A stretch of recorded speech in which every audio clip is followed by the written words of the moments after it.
Welcome back to CordcuttersLI, where we help to save you money on your cable bill.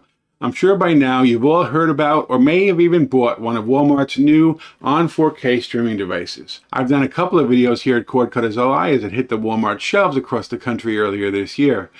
I think most people agree it's been a big hit.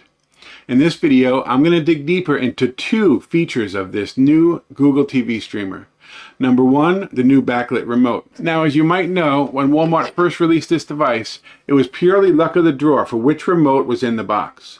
One that looked like this, which is your standard Google remote, nothing special, your app buttons and so on. Or one that looked like this, with backlit buttons, plus this huge blue button labeled Free TV.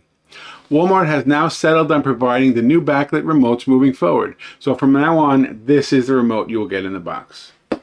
I'll show you what I think about the backlighting and that obnoxiously large Free TV button.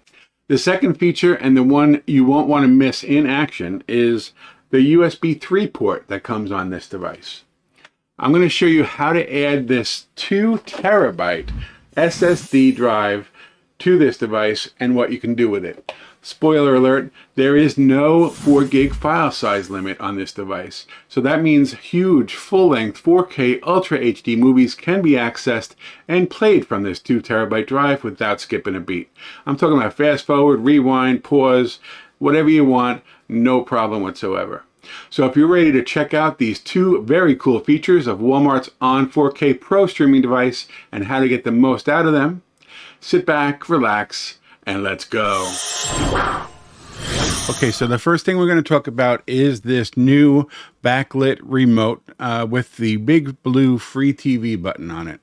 And before I get to talking about what I would want to do with this Free TV button and show you what I'm going to do with this Free TV button, let me show you first what it does. So if you press the Free TV button, basically it will bring up the Google TV free TV channels. I'm not going to be able to spend too much time on this because I don't want to have to blur everything, but basically this is the Google TV channels.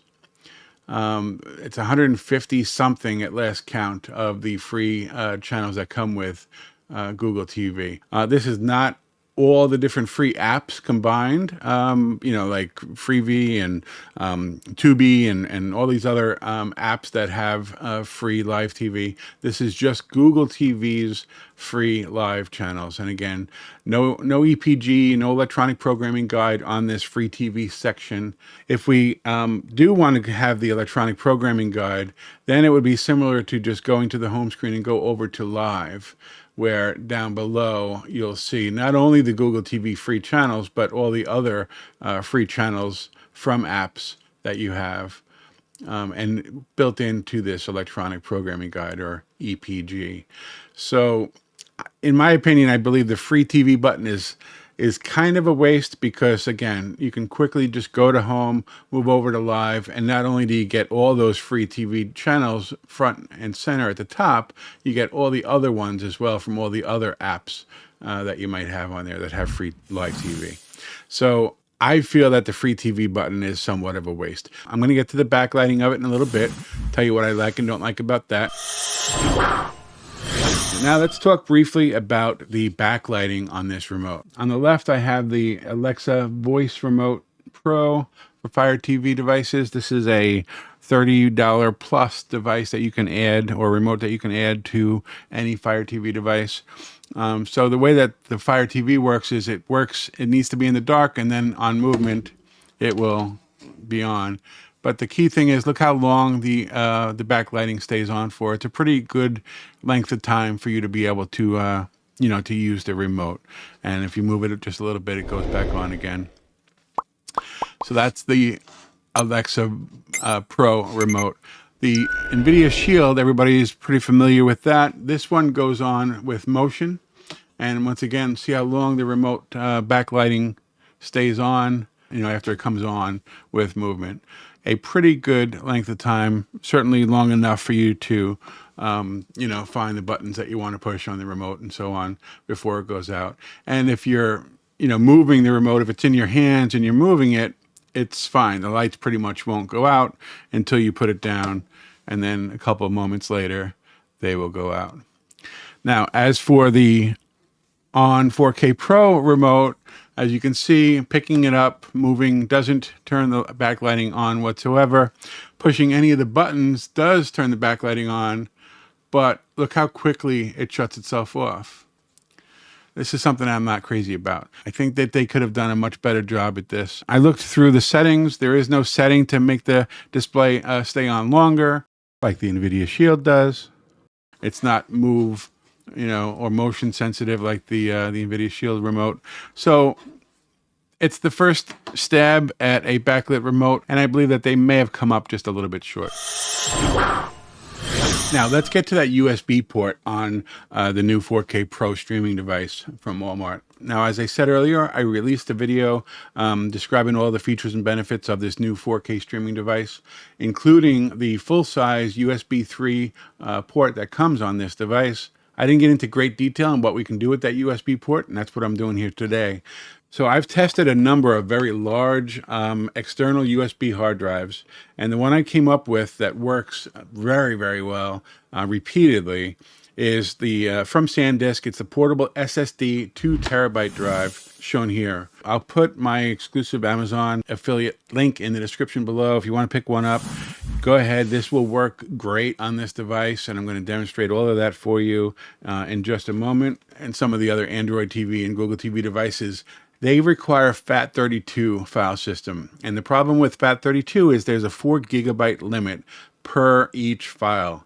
So the problem with that is if you have a movie, especially 4K movies, you're not going to have the space. You're not going to have the space within that 4 gig limit to have those movies.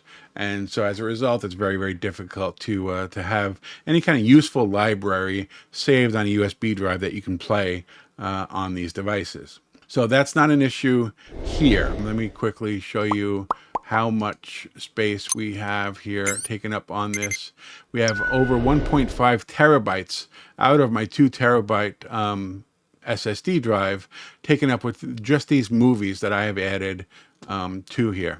So now that that's in place, so I have my SSD drive, I have 1.5 terabytes of stuff in a movies folder on that drive.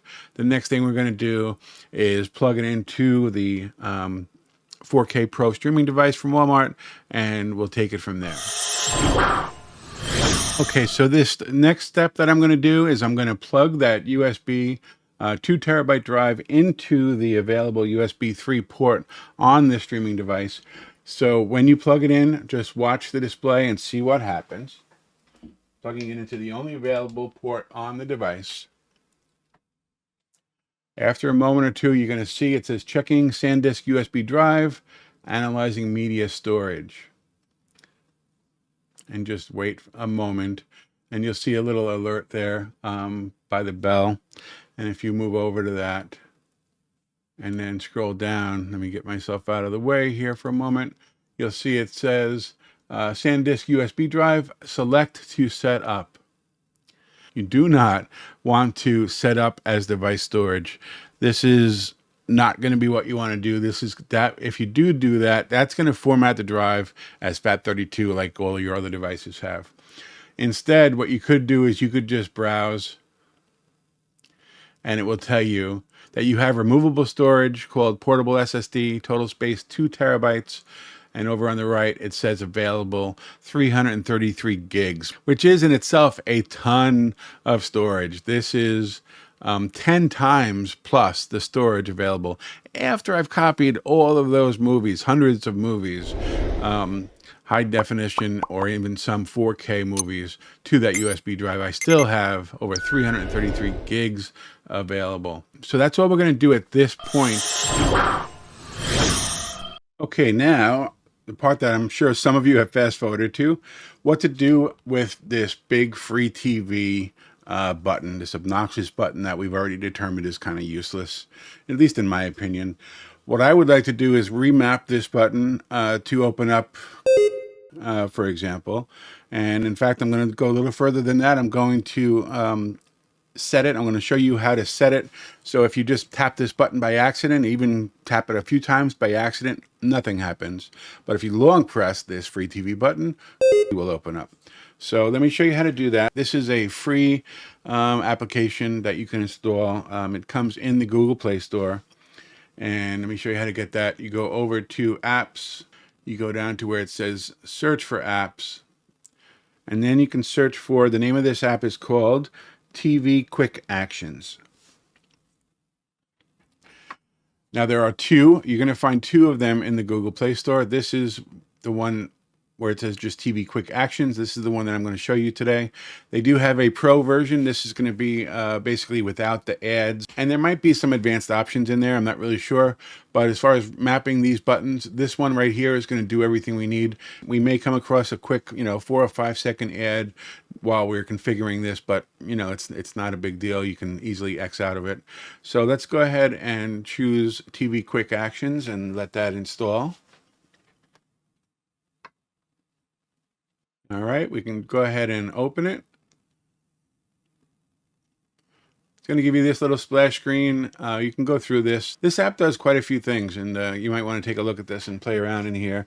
In fact, I've been playing with this app for a few days now. Big shout out to Paul at Wattbox YouTube channel for showing me this app. I reached out to him. We talked quite a bit. I let him know that the remap buttons app didn't work. He suggested trying this one, and sure enough, this one does a trick.